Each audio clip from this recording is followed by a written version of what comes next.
올해부터 국가 재정이 대규모 적자로 돌아섭니다. 경제 위기가 아닌 평상시에 대규모 재정 적자를 내는 것은 올해가 처음입니다. 지난해 말 국회에서 확정된 올해 정부 예산은 71조 5천억 원 적자입니다. 국민연금 등 사회보장성 기금에서 적립하는 돈을 다 끌어모아도 통합재정수지 기준 30조 5천억 원 적자입니다. 정부 계획에 따르면 내년에도 통합재정수지 기준으로 41조 3천억 원, 2022년 46조 1천억 원, 2023년 49조 6천억 원의 적자가 예상되고 있습니다. 국가채무는 과거부터 매년 늘어왔습니다. 특히 한국의 국가채무 증가율은 2000년부터 5년간 연평균 12%로 OECD 국가 평균 7.5%보다 2배 높은 수준을 기록했습니다. 문제는 현 정부 들어서 증가 속도가 더욱 빨라지고 있다는 점입니다. 최근 KDI는 연구 영역 보고서에서 한국의 GDP 대비 국가채무 비율이 2030년까지 85%에서 150% 수준에 도달할 것으로 내다봤습니다. 이는 2018년 기준 국가채무 비율 35.95%보다 2배에서 4배가량 불어난 것입니다. 채무 비율이 커지는 가장 큰 원인은 복지 지출의 급증입니다. 전체 예산에서 차지하는 사회복지 지출 비중이 2025년 일본을 추월하고 2030년에는 2015년의 3배까지 증가할 것으로 내다봤습니다. 이 추세대로라면 한국은 10년 이내에 한국 경제의 가장 큰 장점인 국가재정 건전성을 잃게 됩니다. 국가재정이 건전성을 잃는다는 것은 경기 후퇴 시 안전판이 사라지고 외부 요인으로 인한 충격이 심해져 국가경제 시스템의 위험이 증가하는 것을 의미합니다. 특히 한국은 자원 조달 및 수출에 있어 대외 의존도가 높아 재정 건전성마저 취약해진다면 문제는 심각해질 수밖에 없습니다. 현재 한국 경제는 저성장에 따른 세수 기반 약화와 고령화로 인한 복지 지출 급증 등 일본 경제와 유사한 길을 걷고 있습니다. 문제는 채무 감당 여력 등 국가 재정의 기초 체력은 일본과 비교할 수 없을 정도로 약하다는 것입니다. 한일 모두 지속적인 경상수지 흑자를 내고 있지만 구성은 전혀 다릅니다.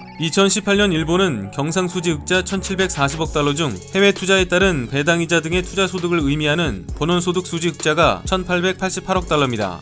반면에 우리나라는 경상수지 흑자 764억 달러 중 1119억 달러가 수출입 교역에 따른 상품 수지 흑자입니다. 상품 수지는 세계 경제 부침에 따라 변동성이 커 투자소득 의존도가 높은 일본의 경상수지 흑자가 훨씬 안정적일 수밖에 없습니다. 실제로 지난해 세계 교역이 위축되면서 한국의 1월에서 8월 경상수지는 전년 대비 26% 감소했지만 일본은 0.7% 감소에 그쳤습니다. 정부는 한국 특유의 경제 상황에 맞게 중장기적 관점에서 국가 채무가 안정적으로 관리되고 있는지 검토해봐야 합니다. 최근 급증하는 재정 지출이 과연 성장 잠재력을 높이는데 적절히 투입되고 있는지 꼼꼼히 살피고 필요하면 예산 확대에 속도 조절에 나서야 합니다.